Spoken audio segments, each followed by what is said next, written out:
आपण सध्या परांडा तालुक्यातील चांदणी धरण प्रकल्पावरती आहे। आपण पाहू शकतो माझ्या पाठीमागे हे धरण जे आहे या धरणाला 28 हे स्वयंचलित दरवाजे आहेत। या ठिकाणी हे धरण 86% भरलेलं माहिती आहे ती प्रशासनाकडून देण्यात आली।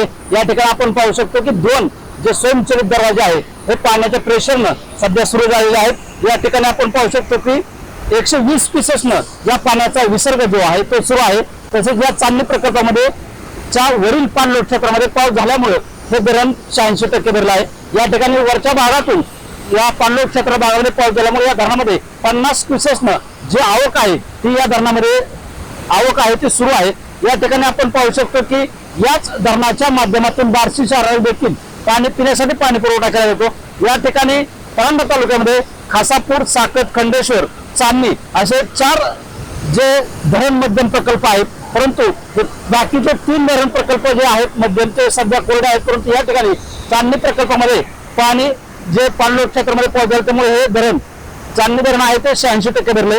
यामुळे या भागातील शेतकरी हे सध्या आनंदामध्ये असल्याचं चित्र पाहायला मिळते।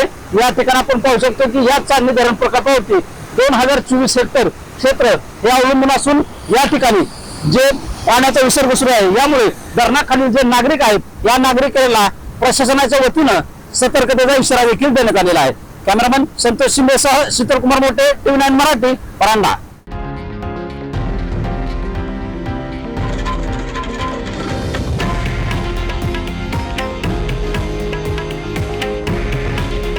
हे आहे देशातील नंबर 1 न्यूज नेटवर्क आणि आपण पाहत आहात TV9 मराठी। काळजी तुमची, हित महाराष्ट्राचं।